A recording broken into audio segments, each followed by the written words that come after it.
औज़ुबिल्लाहिमिनश्शैतानिर्रजीम बिस्मिल्लाहिर्रहमानिर्रहीम अल्हम्दुलिल्लाहि रब्बिल आलमीन अस्सलातु वस्सलामु अला रसूलिल करीम अस्सलामु अलैकुम वरहमतुल्लाहि वबरकातुहू। उम्मीद है आप सब खैरियत से होंगे और जो कल पढ़ा था उसको रिवाइज भी कर लिया होगा और नोट डाउन भी कर लिया होगा। कल की क्लास में जो हमने बड़ी डिटेल में एक डॉग्स वाली पढ़ी थी हदीस, उसके अंदर कुछ पॉइंट्स जो हैं वो कुछ लोगों को क्लियर नहीं हुए थे, वो मैं क्लियर करना चाहूँगी। दो तीन बातें जो हैं वो उसके अंदर कुछ कंफ्यूजिंग कुछ लोगों को लगी। सो चार चीज़ें हैं जो मैं क्विकली उसको आपको क्लियर कर दूं कल वाली क्लास में से, और इंशाल्लाह फिर उसके बाद हम आज की क्लास स्टार्ट करते हैं। मीनवाइल जितने लोग ज्वाइन कर रहे हैं वो बीच में आ जाएंगे इंशाल्लाह। तो हमने कल डॉग्स के बारे में बात की थी कि जो इमाम मालिक हैं उनका हमने व्यू पढ़ा था। वैसे हमने चारों जो आइमा हैं उनके व्यूज़ पढ़े थे, लेकिन इमाम मालिक का व्यू ये था कि डॉग्स की जो बॉडी है और उसका सलाइवा वो दोनों नापाक नहीं है, यानी वो नजस नहीं है। इसमें इम्पॉर्टेंट चीज़ ये याद रखिए कि इमाम मालिक जो हैं उनकी जब हम हिस्ट्री पढ़ते हैं तो इमाम मालिक रहीमुल्लाह जो हैं वो मदीना में ही पैदा हुए थे, और मदीना में ही उनकी सारी जो परवरिश है और जो उन्होंने सीखा, नॉलेज सीख की, वो सारी मदीना से ही की थी। और मदीना वो हब था जहाँ पर इस्लाम की ऑब्वियसली रियासत बनी, और फिर उसके बाद सारी जो हुजूर सल्लल्लाहु अलैहि वसल्लम ने तरबियत की सहाबा इकराम की, और सहाबा हुजूर सल्लल्लाहु अलैहि वसल्लम के इंतकाल के बाद सहाबा, और फिर सहाबा के बाद ताबीन, तो वो एक नस्ल दर नस्ल जो तरबियत हुजूर सल्लल्लाहु अलैहि वसल्लम ने की थी वो वहाँ लोगों की जनरल प्रैक्टिस के अंदर इन्वॉल्व थी।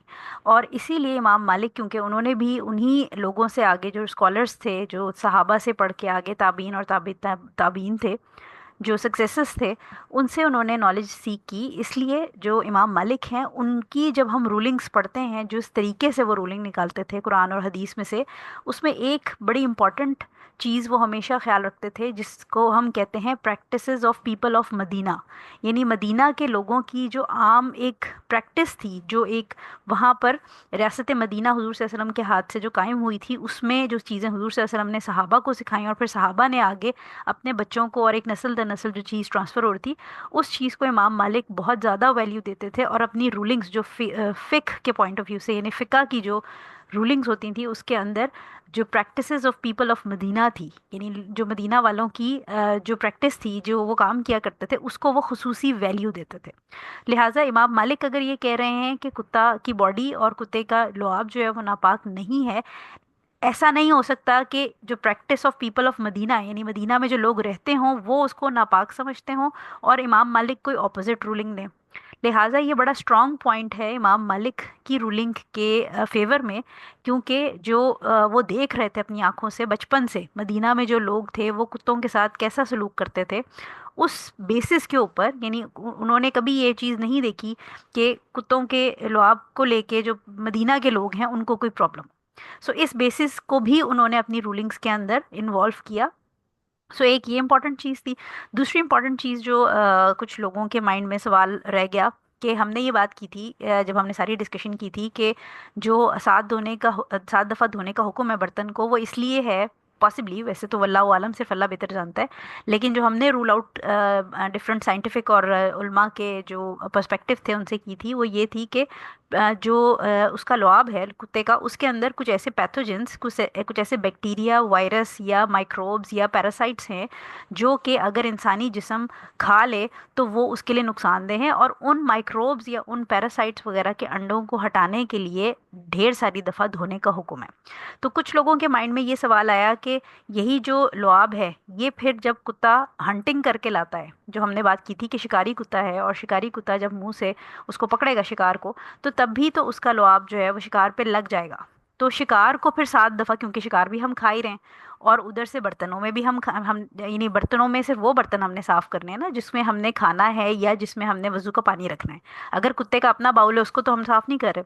सो सवाल ये आया कि अगर हम जो बर्तनों को साफ कर रहे हैं, क्योंकि हमें डाउट है कि उसके अंदर पैथोजेंस हैं, मुख्तलिफ बैक्टीरिया वगैरह हैं उसके लुआब में, तो फिर हम जो शिकार है उसको क्यों नहीं धो रहे सात दफ़ा? उसको भी हमें सात दफ़ा धोना चाहिए अगर हम ये समझ रहे हैं कि कोई बैक्टीरिया वाला चक्कर है। सो इसका जवाब ये है कि शिकार जो है वो जो भी कुत्ता पकड़ के लाएगा, पहली चीज़ तो ये कि सब्जी का शिकार तो नहीं होगा, गोश्त का शिकार हो रहा है, यानी जानवर कोई ऐसा होगा, रैबिट होगा या घूस होगी या कोई भी ऐसा परिंदा जिसको आपने शिकार जैसे गोली मारी और उसने उठा के फिर कुत्ते ने लेके आपके पास आया तो ऐसा जो कुत्ता है वो जो भी शिकार लाएगा वो गोश्त होगा। और इस्लाम में कच्चा गोश्त खाना जायज़ नहीं है। गोश्त आप जो भी शिकार है उसको पका के खाएंगे। तो जब आप उसको पका लेंगे तो साइंस भी इस बात के ऊपर एग्री करती है कि जब अच्छी तरह किसी गोश्त को किसी चीज़ को पका लिया जाए और तकरीबन 70 डिग्री सेंटीग्रेड से टेम्परेचर ऊपर जाता है तो बहुत सारे जो बैक्टीरिया वायरस और जो अंडे और जो इस तरह की चीज़ें होती हैं वो मर जाते हैं, वो ख़त्म हो जाते हैं। यानी जब हम इवन नॉर्मल गोश्त भी मार्केट से ला के पकाते हैं और उसको अच्छी तरह हम पका के खाते हैं तो वो उसके अंदर से बैक्टीरिया और वायरस खत्म हो जाते हैं। लिहाजा जो हंटिंग डॉग है उसका शिकार को बैक्टीरिया और ये जो सारी चीज़ें थी उससे धोने की इसलिए ज़रूरत नहीं है क्योंकि इन एनी केस हमने शिकार पका के खाना है। और जब हम उसको पकाएंगे तो वो जितना बैक्टीरिया और जितना उसके अंदर पैथोजन हैं वो सारे मर जाएंगे। ये दूसरी बात होगी। तीसरी बात, एक सवाल ये आया कि अब कुत्ता जो है वो तो अब बड़ी तरक्की हो गई है तो वैक्सीनेशन शुरू हो गई है। तो अगर कुत्ते की वैक्सीनेशन हो जाए तो फिर तो ऑब्वियसली उसके अंदर वो बैक्टीरिया ख़त्म हो जाएंगे। तो इसका जवाब, और ये इम्पॉर्टेंट इस किस्म का एक जवाब जो है सवाल जो है वो डॉक्टर जाकिर नाइक से भी किया गया था कि आजकल के दौर में कुत्तों की वैक्सीनेशन हो जाती है तो क्या फिर कुत्ते पालना या यानी अगर उसको उसका लुआब जो है या उसको घर में रखना या उसको हग्स और किसेस करना वो जायज़ हो जाएगा। सो इसका जवाब ये है कि वैक्सीनेशन, पहली बात समझें कि वैक्सीनेशन जो कुत्तों की होती है वो कुत्ते के फायदे के लिए होती है, वो हमारे फायदे के लिए नहीं होती। यानी उससे कुत्ते बीमारी से बच जाते हैं। सिवाय इसके कि रेबीज की जो वैक्सीनेशन होती है वो एक ऐसी बीमारी है जो जब कुत्ते को इंजेक्शन लगता है तो वो बीमारी इंसानों में आ सकती है। लेकिन बाकी सारी जो चीज़ें हैं, जो वैक्सीनेशन हैं, वो प्राइमरीली कुत्ते की हिफाजत के लिए होती हैं। दूसरी बात ये कि बहुत सारे ऐसे वायरसेस और बैक्टीरियाज हैं जो कुत्ते के नॉर्मली मुंह में रहते हैं और वो कुत्ते की सेहत के लिए ज़रूरी हैं। लेकिन वो वायरस जब इंसानों के अंदर आएंगे तो वो इंसानों में बीमारी कर देंगे। लिहाजा वैक्सीनेशन से वो जो जरासीम जो इंसानों के लिए नुकसानदेह हैं, सिवाय रेबीज के बाकियों को फ़र्क नहीं पड़ता क्योंकि वो कुत्ते के मुंह के लिए उसकी सेहत के लिए ज़रूरी हैं। लेकिन अगर वो इंसानों के अंदर आएंगे उन खाने के थ्रू, यानी इंसान उनको अपने खाने के अंदर अपने पेट में ले जाएगा, इंजेस्ट कर लेगा, तो वो नुकसानदेह होंगे। ये तीसरी बात होगी। चौथी बात ये, सवाल ये आया कि कुत्ते और बिल्ली दोनों ही कार्निवोरस हैं, दोनों ही गोश्तखोर हैं। तो एक हदीस में कुत्ते के बर्तन को मांजने का हुक्म दे दिया गया और दूसरी हदीस, जो अगली हदीस हमने पढ़ी थी 9 नंबर, उसमें बिल्ली के बर्तन में से हजरत आयशा ने भी खाना खा लिया जहाँ से उसने छोड़ा था। प्लस ये कि बिल्ली के बर्तन में से अबू कतादा रजी अल्लाह ताला अन्हो ने भी वजू किया और बिल्ली के ही छोड़े हुए पानी से हुजूर सल्लल्लाहु अलैहि वसल्लम ने भी वजू किया। तो हैं तो दोनों कार्निवोरस, गोश्त खाने वाले हैं। जंगली, मतलब जंगली से मुराद है कि गोश्तखोर एक जानवर हैं। तो इसके मैं आपको तीन आंसर देती हूँ। एक तो ये कि साइंटिफिकली प्रूवन है कि बिल्ली के मुंह में जो जरासीम होते हैं, चाहे वो बैक्टीरिया हो, चाहे वायरस हो, चाहे फंगस हो, चाहे वो पैरासाइट्स हों, ये चार तरह की जरासीम, उर्दू में मैं उसको जरासीम कह रही हूँ, वैसे इनके अलग अलग नाम हैं। तो बिल्ली के मुंह में साइंटिफिकली प्रूवन है कि कुत्ते के मुकाबले में बहुत कम होती है परसेंटेज इनकी। पहली बात। दूसरी बात ये कि बिल्ली के मुंह में जो होते भी हैं जरासीम, वो ह्यूमंस को उनके खाने से, यानी अगर ह्यूमंस उसको खा लें तो नुकसानदेह नहीं है। जैसे एक फिलाइन पार्वो वायरस और इस किस्म के जो वायरसेस होते हैं वो बिल्ली के लिए नुकसानदेह हैं, लेकिन वो ह्यूमंस को नुकसान नहीं देते। और तीसरी चीज़ ये कि अगर बिल्ली से कोई इस तरह के वायरस या कोई मसले लगने का खतरा होता भी है तो वो बिल्ली की पॉटी से लगने का खतरा होता है। और वैसे भी हमने बात कर ली थी कि पॉटी तो चाहे कुत्ते की हो चाहे बिल्ली की, वो दोनों ही नापाक हैं, उससे तो हमने बचना ही है। सो ये एक मैंने क्विकली आपको जो कुछ बातें कन्फ्यूजन्स थी और एक जो पॉइंट इमाम मालिक वाला रह गया था वो मैंने कल का क्लियर कर दिया। उम्मीद है अब ये वाली चीज़ क्लियर हो गई होगी कि कुत्ता जो है वो उसकी बॉडी भी नापाक नहीं है और उसका लुआब भी नापाक नहीं है। और just for the sake of hygiene, अपनी सफाई का ख्याल रखते हुए, अगर वो आपके हाथों को मतलब बर्तन को तो हमने 7 टाइम्स धोना ही धोना है, एक दफ़ा मिट्टी से, लेकिन अगर वो आपके हाथों को चाट ले या पाँव को चाट ले, फेस तक तो ऑब्वियसली आपने उसको आने ही नहीं देना, लेकिन हाथों या पाँव को अगर चाट ले तो आप नॉर्मली, चाहे मतलब कोई भी चीज़, बकरी भी आपके हाथों को चाट लेगी तो आप जाके धोते ही हैं। सो आपने उसको वॉश कर लेना है, दैट्स इट। ठीक है, तो उम्मीद है ये आपकी चीज़ क्लियर होगी। अब हम अपनी क्लास पे आ जाते हैं। आज है हमारी हदीस नंबर 10। क्विकली हम वहाँ तक पहुँच जाते हैं। Just second. जी। अच्छा जी, हदीस नंबर 10 है हमारे पास। अनस इब्ने मालिक रजी अल्लाह ताला अन्हो फरमाते हैं, ये रिवायत करते हैं कि एक बदू आया और मस्जिद के कोने में पेशाब शुरू कर दिया, तो लोगों ने उसे डांटा, लेकिन नबी करीम सल्लल्लाहु अलैहि वसल्लम ने इन्हें ऐसा करने से मना फरमाया। जब वो बदू पेशाब से फारिग हुआ तो हुजूर सल्लल्लाहु अलैहि वसल्लम ने पानी का एक डोल तलब फरमाया और इस जगह पर बहा दिया, ब्रैकेट में है कि जहां पर उसने पेशाब किया था। ठीक है, तो ये एक हदीस है जिसके अंदर डिटेल बताई गई है कि जो बदू होते हैं, बडुइन जिसको हम कहते हैं, ये बेसिकली आप समझें कि जैसे इलिटरेट, इलिटरेट भी नहीं, आप अनपढ़ जाहिल टाइप लोग होते हैं। ये बड़े अनपढ़ जाहिल इसलिए ऐसे होते हैं कि इन्होंने कोई स्कूल्स नहीं अटेंड किए होते, ये सहरा में रहते हैं और इनको मैनर्स और एटिकेट्स वाले चीजें नहीं पता होती। तो ये बस सीधे सीधे लोग होते हैं, सोच समझ के बात नहीं करते, सोच समझ के काम नहीं करते, क्योंकि सारी जिंदगी इन्होंने जो है वो सहरा में या बेयाबानों में गुजारी होती है। कोई इनका सोशल सेटअप के साथ वास्ता नहीं होता, तो इनको तमीज और इस किस्म की चीजें नहीं समझ आती।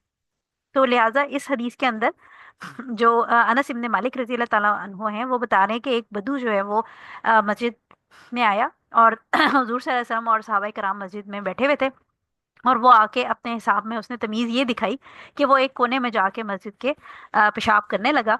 और सहाबा कराम ऑब्वियसली वो गुस्सा हुए, क्योंकि मस्जिद एक पाक जगह है और वहां पर पेशाब करने की जगह नहीं है। तो सहाबा कराम गुस्से से उठे उसको पकड़ने के लिए या थोड़ा ऊंचा उसको डांटने के लिए, जिस पे हुजूर सल्लल्लाहु अलैहि वसल्लम ने उनको रोक दिया। और हुजूर सल्लल्लाहु अलैहि वसल्लम ने उनको रोका कि अभी जो ये कर रहा है इसको कर लेने दो।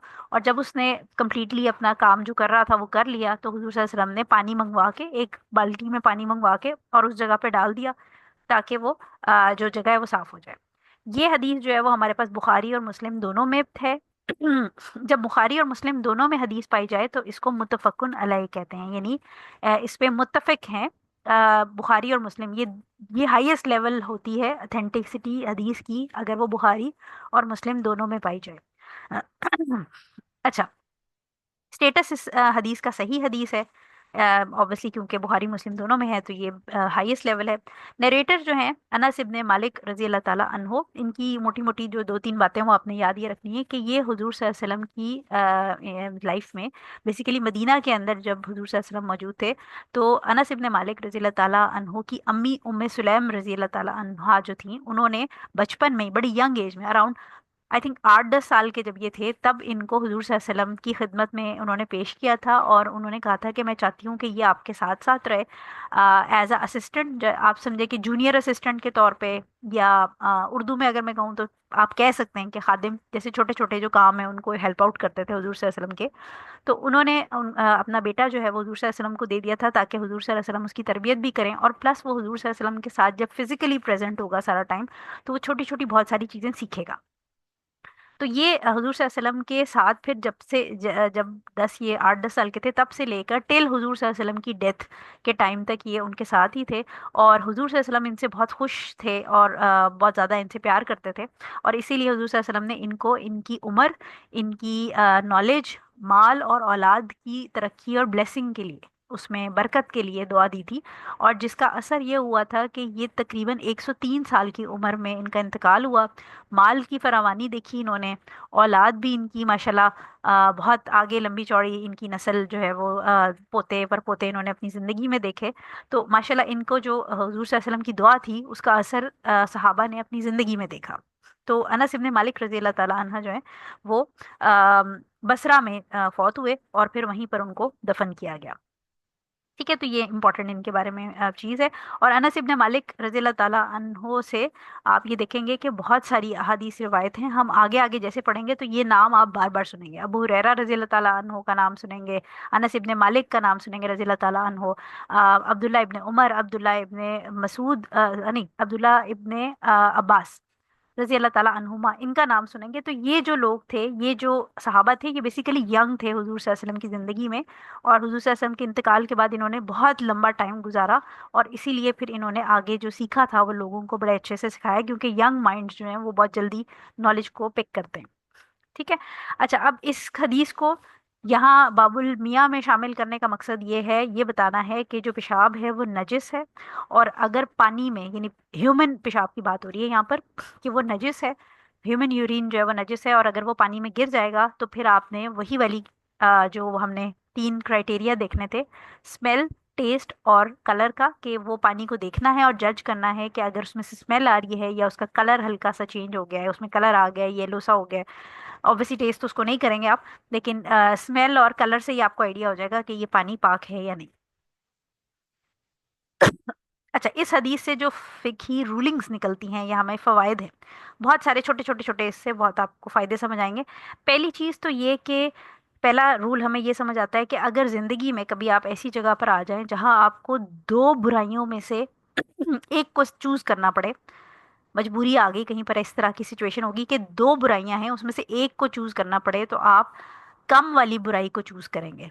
यानी इवन जब ये हुक्मरानों के लेवल पे भी बात हो रही होती है, तो हुक्मरानों को भी दो ईवल अगर नजर आ रहे हैं कि दो नुकसान होने वाले हैं, तो उसमें से जो छोटा नुकसान है उसको आप चूज करेंगे ताकि बड़े नुकसान से बच जाएं।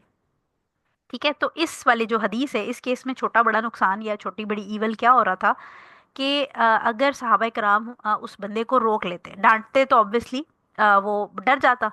जब पीछे से सारे उसके ऊपर हमला कर देते और वो डर जाता, तो उससे दो नुकसान होने थे। एक नुकसान ये हो सकता था कि अभी तो वो एक जगह पे खड़े होकर पेशाब कर रहा था, अगर सहाबा कराम, और वो मतलब एक कोने में खड़ा कर रहा था, अगर सहाबा कराम उस पे उसको डांटते या उसको डराते या उसको पकड़ने के लिए लपकते, तो हो सकता है कि वो या तो घूम जाता, जब अपनी वो पोजीशन चेंज करता तो वो जो यूरिन है वो पूरा सर्कुलर फॉर्म में 180 डिग्री के ऊपर एरिया गंदा कर देता। या ये कि हो सकता है वो डर के भागने लग जाता, तो वो यूरिन भी साथ साथ, जहाँ जहाँ वो भाग रहा है वो यूरिन भी गिर रहा है, तो क्या होता है कि मस्जिद जो एक जगह से नापाक हो रही थी उसके बजाय वो ढेर सारी जगह से नापाक हो जाती। पहला ग्रेटर इवल ये होता। दूसरा ग्रेटर इवल ये होता कि ये भी हो सकता है कि वो शख्स इतना डर जाता कि डर के वो अपना पेशाब रोक लेता। और मेडिकली हमें ये बात पता है कि अगर कोई इस तरह रुक जाए पेशाब, तो फिर वो पेशेंट के लिए बहुत ज़्यादा डेंजरस हो जाता है। बिकॉज कभी कभी इस किस्म की सिचुएशन होती है कि फिर वो यूरिन पास ही नहीं हो रहा होता और उसको फिर बड़ी मुश्किल से हमें मुख्तलिफ मेडिकल इंटरवेंशन करके यूरिन ड्रेन करना पड़ता है। तो उससे क्या होता है कि उस वो जो बदू था उसके हक में, उसकी पर्सनल सेहत के हक में वो बुरी हो जानी थी चीज़, कि उसका हो सकता है पेशाब बंद हो जाता और उसके बाद वो निकल ही नहीं रहा होता, तो मेडिकल एक इमरजेंसी पड़ जाती, उसको मसला पड़ जाता। लिहाजा ये दो नुकसानात से बचने के लिए हुजूर सल्लल्लाहु अलैहि वसल्लम, क्योंकि ऑब्वियसली नबी थे, उन्होंने ये बात देखी कि ये दो बड़े नुकसानात हो सकते हैं, मस्जिद मजीद गंदी हो सकती है या उस शख्स को नुकसान हो सकता है, लिहाजा उन्होंने सहाबा कराम को उधर ही रोक दिया। क्योंकि उन्होंने ये देख लिया था कि ये जो अभी पेशाब कर रहा है, इससे जो जगह गंदी होगी ये लेसर ऑफ द ईवल है, और बड़ा ईवल ये था कि उस शख्स को नुकसान हो जाता या मस्जिद मजीद गंदी हो जाती, लिहाजा उन्होंने सहाबा कराम को रोक दिया। तो इससे हमें ये पता चलता है कि दो अगर बुराइयां आपके सामने, कोई मसला ऐसा दरपेश आ गया खुदा ना खास्ता लाइफ में कि आपको एक बड़ा नुकसान है और एक छोटा नुकसान है, तो आप छोटा नुकसान लेके बड़े नुकसान से बच जाएं। ठीक है, तो ये पहली रूलिंग निकलती है। दूसरी रूलिंग हमें क्या होती है, पता चलती है कि अगर किसी से गलती हो जाए तो उसके ऊपर चढ़ाई ना कर दें, उसके ऊपर डायरेक्ट उसको डांटने या कोसने ना लग जाएं। लोगों से गलती हो जाती है, सब दुनिया में हर शख्स को हर चीज़ नहीं पता। लिहाजा अगर आपके इर्द गिर्द, ऑब्वियसली आप अपने ऊपर वाले को तो नहीं डांटते, अपने से नीचे वाले को ही डांटते हैं, तो आपके बहन भाइयों में, आपके इर्द गिर्द जो लोग आपके मातहत हैं, आपकी मेड्स हैं, आपके सर्वेंट्स हैं, आपके छोटे बहन भाई हैं, औलाद है, और भी कोई आपके इर्द गिर्द, आप बॉस हैं तो आपके अंडर कोई काम कर रहा है ऑफिस के अंदर, तो ऐसे में अगर किसी से गलती हो जाए तो हमेशा याद रखिए कि उसको प्यार मोहब्बत से, आप प्यार मोहब्बत से मुराद ये नहीं है कि आप उसको शाबाश देने लग जाएं, बट ये कि हल्के अंदाज में, एडवाइस करने के अंदाज में और अच्छे अंदाज में समझाएं। क्योंकि अगर आप उसको डांटेंगे तो हो सकता है कि वो आपके सामने हाँ जी कर दे, लेकिन बाद में वो उससे ज़्यादा कोई बड़ी गलती करे। सो ऐसे केस में कोशिश ये कीजिए कि अगर किसी से गलती हो जाए तो प्यार मोहब्बत से, हल्के नरम लहजे में, नरम रवैये में उसको समझाएं। क्योंकि हो सकता है कि वाकई में उसको, जो उसने गलती की उसके बारे में इल्म ना हो, और आप उसको एक दफ़ा अच्छे से प्यार से समझा दें तो उसको समझ आ जाए और नेक्स्ट टाइम वो उस गलती को अवॉइड करे। सो ये दूसरी चीज़ हमें पता चलती है। तीसरी चीज़ इससे हमें पता चलती है मस्जिद को साफ रखने का हुक्म। ठीक है, कि मस्जिद को साफ रखना बहुत ज़रूरी है। और इसमें हमें एक और भी डिटेल इसकी मिलती है, वैसे तो बहुत सारी एग्जांपल्स हमें मिल जाएंगी, लेकिन एक हबशी औरत थी हुजूर सल्लल्लाहु अलैहि वसल्लम के ज़माने में, जो कि मस्जिद मस्जिद नबवी की सफाई सुथराई किया करती थी, और उसका काम ये होता था कि बस वो को पत्ते वगैरह जो गिर जाएं, या अगर कोई चीज़, उसको कोई भी कूड़ा करकट मिलता था तो वो उठा के साफ जमा करती रहती थी और उसके बाद वो जाके कहीं दूर फेंक आती थी। तो उस हबशी औरत जो है, वो हुजूर सल्लल्लाहु अलैहि वसल्लम उसको देखते रहते थे कि वो ये सफाई का काम करती है। तो एक दफ़ा कुछ हुजूर सल्लल्लाहु अलैहि वसल्लम को वो नज़र नहीं आई, और उन्होंने सहाबा से पूछा कि वो औरत नज़र नहीं आई काफ़ी दिनों से। तो जिस पे हुजूर सल्लल्लाहु अलैहि वसल्लम को उन्होंने बताया कि कल रात, काफ़ी दिनों से नहीं, लाइक हुजूर सल्लल्लाहु अलैहि वसल्लम को लगा कि आज वो नज़र नहीं आई। तो उन्होंने बताया कि कल रात उसका इंतकाल हो गया था, तो हम उसको दफनाया है और हमने उसका जनाजा वगैरह कर दिया। जिस पे हुजूर सल्लल्लाहु अलैहि वसल्लम ने थोड़ी नाराज़गी का इजहार किया कि तुम लोगों ने मुझे क्यों नहीं बताया। सहाबा कराम ने कहा कि क्योंकि रात का वक्त था और वो बेचारी झाड़ू लगाने वाली, यानी वो एक गरीब सी औरत थी, तो हमने सोचा कि आपको हम डिस्टर्ब ना करें।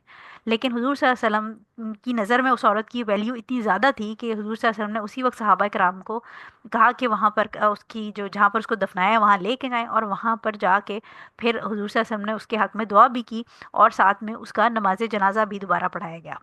हुजूर सल्लल्लाहु अलैहि वसल्लम ने खुद पढ़ाया। सो इससे साबित होता है कि वो औरत, हालांकि उसकी कोई तारीख में आप ये सोचें कि हाँ हमें नहीं पता उसका नाम क्या था, लेकिन उस औरत की सिर्फ वो मस्जिद की सफाई की जो क्वालिटी थी, उसकी वजह से नबी करीम सल्लल्लाहु अलैहि वसल्लम ने भी उसको नोट किया, और उसके मरने के बाद उसके लिए दुआ भी की, और उसकी नमाज जनाजा भी पढ़ी। और प्लस ये कि इतने सालों, 1400 साल से ज़्यादा गुजर गए, लेकिन आज मैं और आप यहाँ बैठ के उस औरत की बात कर रहे हैं, हमें नहीं पता कि उसका नाम क्या है, लेकिन जस्ट बिकॉज कि उसने अल्लाह के घर की सफाई की थी, आज हम उसको डिस्कस कर रहे हैं। ठीक है। सो ये इंपॉर्टेंस पता चल गई। नेक्स्ट पॉइंट हमें इसमें ये समझ आता है कि अगर नजासत जो है, ये जैसे पेशाब की बात हो रही है, ये अगर कच्ची ज़मीन पर किया जाए, जैसे कि मिट्टी वाली ज़मीन है या रेत वाली ज़मीन है, तो इस केस में सिंपली आपने, यानी ये अब आप practically day to day life में इसको समझें कि अगर जो यूरिन है वो किसी कच्ची जगह पे कहीं किसी ने कर दिया है, ठीक है, मिट्टी है या सैंड है, यानी रेत है, नरम जगह है, तो वहां पर आपने उसको धोने की या गड्ढा खोदने की जरूरत नहीं है कि मिट्टी खोद खोद के आप 2 फीट खोद के गड्ढा और बाहर फेंक के आए कहीं पर। आपने सिंपल ये करना है कि एक बाल्टी पानी मंगाएं, और बाल्टी पानी मंगा के आपने उस जगह पे डाल देना है, क्योंकि वो जो नजासत है वो पानी के साथ जमीन की गहराई में चली जाएगी, नीचे चली जाएगी, तो ऊपर से जगह जो है वो पाक हो जाएगी। ये पहली चीज हमें समझ आती है कि नरम कच्ची जमीन के अंदर हमने ये करना है। अब अगर कच्ची जमीन नहीं है और पक्की जमीन है, मार्बल है, चिप्स वाला फ्लोर है, या कोई और टाइलें लगी हुई हैं, ऐसी जगह पे आपने क्या करना है कि आपने दो काम करने हैं। या तो आप ये करें कि उस जो यूरिन है उसको पोछे के कपड़े से, टाकी से, मॉप से उसको आप सुखा लें, यानी उसको एब्जॉर्ब कर लें, और उसके बाद वहां पानी डाल के बहा दें। एक काम ये हो सकता है। दूसरा काम ये है, मतलब पहली शर्त ये है कि आप कोई ड्राई कपड़ा या मॉप ले लें और उससे वो सारा एब्जॉर्ब कर लें, और एब्जॉर्ब करने के बाद जो हल्का सा थोड़ा ट्रेसिस रह जाए उसको आप पानी से बहा दें, 1-2 बाल्टी पानी बहा दें। दूसरी ऑप्शन ये है कि आप उस जगह को ढेर सारा पानी बहाएं, और ढेर सारा पानी बहा के वाइपर से या झाड़ू से उसको पूरा बाहर तक ले जाएं, ताकि वो अच्छे से, जैसे पाइप लगा के, कहते हैं ना, पाइप लगा के धो दें पानी से, जैसे ड्राइववे वगैरह है अगर आपके घर की, और वहां पर कोई इवन जानवर पिशी करके चला गया है, हम कुत्ते बिल्ली की बात कर लेते हैं कि वो पिशी करके चले गए हैं, तो आप फिर ये करें कि आप उसको ड्राइववे को पाइप लगा के या ढेर सारा पानी डाल के और झाड़ू या वाइपर के साथ धो के उसको क्लियर कर दें। मतलब ये ना हो कि वो वहीं पर खड़ी रह जाए, आपने उसमें पानी तो डाल दिया लेकिन वो वहाँ डाइल्यूट होके और वो नीचे जज्ब भी नहीं हो रहा, और इतनी जल्दी वो हवा से उड़ेगा भी नहीं, एब्जॉर्ब भी नहीं होगा। तो बेहतर ये कि आप उसको वाइपर लगा के साफ करें और उसको गटर या किसी ऐसी जगह पे वाइपर के साथ पानी ड्रेन कर दें। ठीक है, तो ये पहली चीज़ होगी। दूसरी चीज़ होगी, इसके बाद नेक्स्ट चीज़ जो है वो ये है कि अगर गद्दे पे पिशी हो जाए, ठीक है, तो उस केस में आपने क्या करना है कि अगर गद्दा पतला है, जैसे पतले गद्दे होते हैं, वॉशेबल होते हैं, अगर तो पतला है तो फिर आप उसको धोएंगे, और धो के फिर क्या करें आप उसको ऐसे धोना है कि अल्टीमेटली वो पानी जो निकल रहा है उसके अंदर से, उसमें आपको यकीन हो जाए कि अब इसमें से पिशी निकल गई है, ड्रेन हो गई है सारी, तो धो दें। अगर धो नहीं सकते, जैसे कि बड़ा मैट्रेस है, वैसे तो कोशिश करेंगे उसके ऊपर आप ये प्लास्टिक शीट्स डाल के, अब मुख्तलिफ कवर्स आते हैं जो मैट्रेस कवर होते हैं, और ये वाटर इम्पर्मिएबल होते हैं, वो यूज़ करें। लेकिन लेट्स सपोज कि अगर कोई 3 साल का, 4 साल का बच्चा है आपका और उसने मैट्रेस पे पिशी कर दी है, तो उस केस में फिर ये करें कि उसको धूप में सुखा लें। कोशिश ये करें कि अगर तो उसी वक्त गीला है तो दबा दबा के सूखे कपड़े से आप या जैसे स्पंज या इस टाइप की कोई चीज़ ले लें, जिससे दबा दबा के जितना उसके अंदर गीला है वो आपके कपड़े, सूखे कपड़े में ऊपर आ जाए। लेट्स अज्यूम कि ये सूख गया है, तो फिर आप ये करें कि उसको अच्छी तरह धूप लगा दें, और धूप लगा के उसके बाद आप उस पर कोई शीट या कोई ऐसे प्लास्टिक की कोई चीज़ डाल दें, क्योंकि ऑब्वियसली गद्दे के ऊपर नमाज नहीं पढ़नी होती किसी ने बैठ के, तो आपने ये करना है कि अगर कोई इस तरह है तो सूख गया है, आप उसके ऊपर शीट डाल दें और शीट डाल के उस पर बेडशीट बिछा लें, ताकि अगर आप गीले जिस्म के साथ बैठ के उस पर कोई कुरान पाक वगैरह पढ़ते भी हैं तो वो जो नजासत है वो फिर ऑब्वियसली गीले जिस्म के साथ लग के आपके कपड़ों पे ना आए। तो सिर्फ ये करें कि धूप उसको अच्छी तरह लगा दें ताकि स्मेल वगैरह चली जाए, और उसके बाद उसमें कोई प्लास्टिक की शीट डाल दें और शीट के ऊपर बेडशीट फिर आप बिछा लें, ताकि ये कि अगर आप गीले जिस्म के साथ बैठें तो फिर वो नजासत जो है, क्योंकि अगर उसके ऊपर पानी पड़ेगा तो वो हो सकता है कि वो दोबारा से गीली होकर आपकी बॉडी को नजिस करे। इसके अलावा अगली चीज़ हमें ये समझ आती है कि जो नजासत है वो ढेर सारे पानी के साथ पाक की जा सकती है। यानी जैसे हुजूर सल्लल्लाहु अलैहि वसल्लम ने उसने जो पिशी की होगी वो 50 ml 100 ml रही होगी, तो उसके ऊपर हुजूर सल्लल्लाहु अलैहि वसल्लम ने मंगवा के तकरीबन एक डोल का मतलब है कम से कम उसमें 2-3 लीटर पानी रहा होगा, 2 लीटर तो एटलीस्ट रहा ही होगा। तो एक्सेसिव अमाउंट ऑफ वाटर जब उसके ऊपर डाल दी तो उससे वो साफ हो गई। इससे ये सब साबित होता है कि जैसे जो हमारे अंडरगारमेंट्स वगैरह होते हैं, स्पेशली पीरियड्स वाले जो पैंटीज होती हैं जिसपे अगर ब्लड लगाओ, तो उसको अगर आप वॉशिंग मशीन में धोएंगे तो वॉशिंग मशीन में हमें पता है ऑटोमेटिक वाली जो वॉशिंग मशीन होती है उसके अंदर, इवन मैनुअल वाली में भी जब आप खंगालते हैं तो उसके अंदर आप 2-3 दफ़ा उसको बाल्टी में या किसी टब वाले पानी में अच्छी तरह खंगालते हैं। लेकिन जो ऑटोमेटिक वाली वॉशिंग मशीन्स होती हैं उसके अंदर भी हम ये देखते हैं कि जो स्पिनर होता है वो 2-3 दफ़ा पानी उसमें लेता है और फिर अच्छी तरह उसको खंगाल के और फिर उसको वाटर ड्रेन करके और ड्राई करता है। तो इन एनी केस यानी इसका मतलब ये कि अगर नजासत थोड़ी है और उसके ऊपर आप ओवरवेलमिंग अमाउंट यानी बहुत ज़्यादा पानी का इस्तेमाल करके उसको बहा देते हैं, तो इसका मतलब है कि वो क्लियर हो जाएगी। इसके अलावा जो आखिरी पॉइंट इस हदीस से हमें समझ आता है वो ये कि अगर आप नजासत साफ कर रहे हैं और इस दौरान अगर जो बाल्टी से आप पानी डाल रहे हैं या पाइप से उस जगह पे पानी डाल रहे हैं और उस पाइप या बाल्टी से पानी डालने में कुछ छींटे उड़ के आपके कपड़ों पे आ रही हैं तो वो छींटे नजिस नहीं हैं, अनटिल अनलेस के आप लेट्स सपोज कि किसी चीज ने जैसे बिल्ली है, मतलब मैं बिल्ली और कुत्ते की एग्जांपल ही ले लूंगी क्योंकि ड्राइववे पे अक्सर इस तरह होता है कि बिल्लियां जो हैं वो कहीं पर उनका पेट खराब हो तो वो गंदा काम करके चली जाती हैं, पॉटी करके चली जाती हैं। तो लेट्स अज्यूम कि आप ड्राइववे पे बिल्ली ने पॉटी किया और उसको आप साफ करवा रहे हैं, मेड बेशक धो रही है उसको लेकिन उसने पानी डाला, तो अब वो छींटे आप पे पड़ी तो वो छींटे नापाक नहीं है अनटिल अनलेस कि आप देखें कि खुदा ना खास्ता उसमें से कोई पॉटी की गंदगी जो है वो आपके ऊपर उछल के आई है, इस इन दैट केस ओनली आप उसको निजासत समझेंगे। क्योंकि जब सहाबा कराम ने उस जगह पर पानी डाला होगा तो ऑब्वियसली उनके ऊपर भी कहीं ना कहीं छींटे आई होंगी, तो वो छींटे जो हैं वो नजिस नहीं होती अनटिल अनलेस कि आप श्योर हो कि कोई चीज़ नजासत उछल के आपके ऊपर आई है, अदरवाइज ये परेशान ना हो कि ये छींटे मेरे ऊपर पड़ गई हैं। ठीक है, तो ये एक इससे आपको मोटी मोटी बातें पता चल गई हैं। उम्मीद है ये वाली आपको क्लियर होगी होगी हदीस। अब हम अपनी नेक्स्ट हदीस पे चलते हैं। हदीस नंबर 11। अब हमारी ये 3 हदीसें रह गई लेकिन छोटी छोटी हदीसें। अब्दुल्ला इब्ने उमर रजी अल्लाह ताला अन्हो जो हैं उनसे रिवायत है और इनके बारे में हम पहले पढ़ चुके हैं, इसलिए अब हम इनकी नरेशन नहीं पढ़ेंगे। हदीस नंबर 11 है।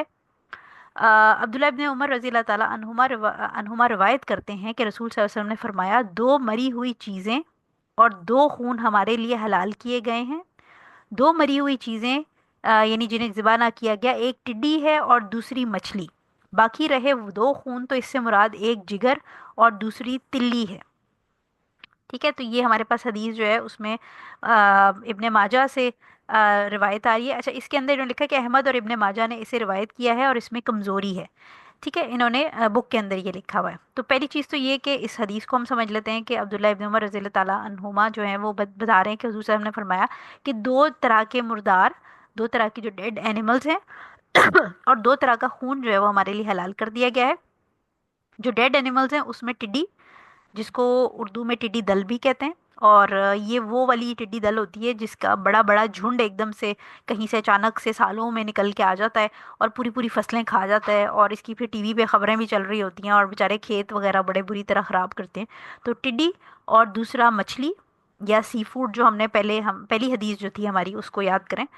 ठीक है, तो ये यानी डेड अगर ये आपको मुर्दा हालत में मिलेंगी तो आपके लिए हमारे लिए जायज़ हैं। और दो तरह का खून जो है वो हलाल कर दिया गया है जिसमें कलेजी और तिल्ली, लिवर एंड स्प्लीन जो है वो किया गया है। रेफरेंस इसका इब्ने माजा है। यहाँ पर जो हमारे पास इब्ने माजा वाली हदीस है उसमें थोड़ा सा वो ज़ईफ़ है, लेकिन यही हदीस इसी तरह जो इसी का कॉन्टेक्स्ट है, यही हमें डिफरेंट नरेटर से दारकुतनी और मुख्तलिफ और किताबों में मिलती है जहाँ पर ये सही है। तो लिहाजा ये जो हुक्म है इसका वो सही है, क्योंकि ये जो हदीस यहाँ पर दी गई है वो ज़ईफ़ है, लेकिन ऐसी ही हदीस मुख्तलिफ और किताबों में मौजूद है सेम कॉन्टेक्स्ट की, जो कि सही हदीस है। ठीक है, तो इसको आपने ये समझ लेना है कि ये इसका हुक्म जो है वो सही है। नरेटर हम पहले डिस्कस कर चुके हैं। इसका हदीस का मैं बैकग्राउंड आपको थोड़ा सा बता दूं। इस्लाम से पहले जो अरब का कल्चर था उसके अंदर दो चीज़ें बड़ी इंपॉर्टेंट मशहूर थी। एक तो ये कि वो क्या करते थे कि जैसे सबके पास ऊँट है, फॉर एग्जाम्पल मेरे पास भी ऊँट है और आपके पास भी ऊँट है। अब मेरा ऊँट जो है वो बीमार हो गया और वो मर गया, तो मैं उसको फेंकने के बजाय सारे अपने आप लोगों को कहूंगी कि आए जी मेरा ऊँट मर गया है। अब इसका क्योंकि ऑब्वियसली फ्रीजर्स वगैरह तो थे नहीं उस जमाने में, और मरा हुआ वो ज़ाया नहीं करते थे जानवर, तो वो क्या कहते थे कि आप सब आ जाएं और मेरे घर जो है वो आप ये ऊँट मैं ज़िबा करता हूँ, इसमें से खा भी लें और ले भी जाएं साथ, और जब आपका ऊँट मरेगा तो फिर मैं भी आके आपके ऊँट में से हिस्सा ले लूंगा। तो ये एक जो है ना नॉर्मल कंडीशन थी कि किसी का जानवर भी मर जाता था तो वो उसको फेंकते नहीं थे, वो इस तरह ऊंट और ये जो गाय या बकरी वगैरह जो भी चीज़ें हैं उसको ये इस तरह कंज्यूम करते थे। आज मेरा मरा है तो आप मेरे वाले में से खा लें, कल आपका मरेगा तो मैं आप वाले में से खा लूंगा। और दूसरी इनकी आदत क्या थी कि ये क्या करते थे कि जैसे कोई जानवर ज़िबा किया गया तो अगर उसका जो फ्रेश ब्लड है वो ये किसी टब वगैरह में भर लेते थे और उसको डायरेक्ट पीने के लिए इस्तेमाल कर लेते थे, या उसको टब में भर के रख देते थे और वो थोड़ी देर रखा रहता था। तो हमें पता है कि ब्लड थोड़ी देर अगर रखा रहे तो वो क्लॉट कर जाता है, और जब वो क्लॉट कर जाता है तो फिर ये क्या करते थे कि वो उसका टेक्सचर जो उसको क्यूब्स में काट लेते थे और उसका टेक्सचर जो है वो कलेजी जैसा हो जाता था। तो ये फिर अपना उसको पका के जो भी मिर्च मसाले डाल के और उसकी डिश बना लेते थे। तो इस्लाम ने क्योंकि मुर्दा जानवर भी हमें हराम कर दिया और हमारे लिए खून भी हराम कर दिया, तो उसके ऊपर यानी ये पूरी कॉन्टेक्स्ट पीछे से आ रहा है जिसके ऊपर हुजूर साहब ने फरमाया कि दो मुर्दा चीज़ें और दो खून जो हैं वो हमारे लिए हलाल है। मुर्दा में सी फूड या मछली और टिड्डी, और खून के अंदर लिवर, क्योंकि लिवर और स्प्लीन यानी कलेजी और तिल्ली, क्योंकि हमें पता है मेडिकली के जो लिवर है उसके अंदर भी बहुत ज़्यादा ब्लड सप्लाई होती है, क्योंकि जितने भी आपके स्टमक से न्यूट्रिशन एब्जॉर्ब होती है वो सारी लिवर में आती है पहले, और लिवर में आके अपना जो जितनी एब्जॉर्ब न्यूट्रिशन है वो सारी लिवर में बॉडी जो ब्लड होता है वो छोड़ता है, और उसके बाद फिर वो एक और जो इन्फीरियर वेना केवा होती है वहां से निकल के फिर वो आहिस्ता अपनी जो भी हार्ट में जाना है या बाकी जगहों पे जाना है वो सिस्टम में एंटर होता है वो। सो जो और तिल्ली जो है स्प्लीन, वहां पर भी हम जानते हैं कि वहां पर भी ब्लड बनता है और मुख्तलिफ जो वाइट ब्लड सेल्स और रेड ब्लड सेल्स की वहां पर जो डिस्ट्रक्शन वगैरह ये वाले जो मेडिकल से रिलेटेड काम है, इतना आपको गहराई में जाने की जरूरत नहीं, लेकिन ये दोनों जो ऑर्गन्स हैं ये ब्लड से रिलेटेड होते हैं। ठीक है। अच्छा, अब ये हदीस आइडियली तो खाने वाले बाब में होनी चाहिए थी, बट ये बाबुल मियाँ में क्या कर रही है? तो ये हदीस बाबुल मियाँ में ये कर रही है कि इनमें से कोई चीज़ यानी अगर आपकी टिड्डी आपके वज़ू के पानी में गिर जाए, आपका सी फूड आपके वज़ू के पानी में गिर जाए, या आप किसी की कलेजी यानी आप लेके जा रहे हैं, फॉर एग्जांपल बकरे ईद पे आपने कलेजी निकलवाई और आप कलेजी लेके जा रहे हैं पकाने के लिए और वो थोड़ी आपके हाथ से स्लिप करके पानी में गिर गई, या स्प्लीन, तो ये जो है ये नजिस नहीं काउंट होंगी, यानी ये चीज़ें जो हैं ये हलाल हो गई हैं। लिहाजा हमने ये बात की थी कल, आपको याद होगा कि हर हलाल चीज़ पाक होती है, तो ये पाक हैं, अगर ये पानी में गिर जाएंगी तो ये आपका पानी खराब नहीं करेंगी। इसी से एक और रूलिंग ये निकलती है कि जो टिड्डी है उसके अंदर ब्लड नहीं होता बेसिकली, यानी ये इंसेक्ट है। तो अगर कोई इंसेक्ट आपके वजू के पानी में गिर जाए तो वो उससे भी आपका वजू का पानी गंदा नहीं होगा। ठीक है, यानी अगर कोई भी इंसेक्ट आपका पानी में गिर जाए तो उससे आपका पानी गंदा नहीं होगा, वजू का पानी या गुस्ल का पानी। इसके अलावा टिड्डी के अंदर जो कोई भी ऐसा इंसेक्ट जो कि जोलॉजिकली अगर आप बात करें साइंस के हिसाब से, जो लोकस्ट की यानी टिड्डी की फैमिली में जिसको आप कहेंगे कि ये टिड्डी है, वो इसमें हलाल होने यानी वो इसी कैटेगरी में आएगा और वो जायज़ है खाना। तो पुराने ज़माने में ये होता था बेसिकली, अभी भी शायद गांव वगैरह में ऐसा होता होगा, मैंने कभी खा के नहीं देखी वैसे। पाकिस्तान में कभी कभी सुनते हैं हम खबरों में 8-10 साल के बाद अटैक हो जाता है इस तरह। बट ये सुना मैंने यही है कि जब पुराने ज़माने में और गांव वगैरह में अभी भी ऐसा होता है कि फिर ये जो इनका पूरा पूरा, यानी आप समझे कि ढेर सारी ये जब मरती हैं या ये इनको पकड़ लेते हैं, और फिर पकड़ के इनको जो रेत के अंदर भून के या फ्राई करके या इस किस्म की, ये बड़ा एक स्नैक टाइप इसको बना लेते हैं, और फिर ये लोग खाते हैं। जिन्होंने खाया होगा उनको डेफिनेटली पता होगा, लेकिन आई एम श्योर कि कोई अच्छी चीज़ ही होगी। ठीक है, सो ये पिछली वाली हदीस आपको आई होप कि क्लियर होगी, इसमें और कोई कहानी नहीं है। ये मेन बात थी कि ये हमें पता है कि हम कलेजी भी खाते हैं, और स्प्लीन आई थिंक डायरेक्टली हमने नहीं खाई होगी, लेकिन वो मुख्तलिफ डिशेस जो टकाटक वगैरह पाकिस्तान में बनती हैं उसमें ये डलती हैं चीज़ें। अच्छा, हदीस नंबर 12 पे आ जाते हैं हम। हदीस नंबर 12 जो है वो हमारे पास आ जाती है अबू हुरैरा रज़ी अल्लाह ताला अन्हो से। और अबू हुरैरा रज़ी अल्लाह ताला अन्हो से रिवायत, अबू हुरैरा रज़ी अल्लाह ताला अन्हो रिवायत करते हैं हुजूर सल्लल्लाहु अलैहि वसल्लम से कि हुजूर सल्लल्लाहु अलैहि वसल्लम ने इरशाद फरमाया, जब तुम्हारे किसी मशरूब में मक्खी गिर जाए तो इसे इसमें डुबकी देकर निकालना चाहिए, इसलिए कि इसके एक पर में मर्ज के जरासीम होते हैं और दूसरे में शिफा और इलाज के। तो ये जो हदीस है, ये जो मैंने अभी पढ़ी है, ये बुखारी से ली गई है, यानी ये बुखारी में मौजूद है। इसको बुखारी और अबू दाऊद ने रिवायत किया है।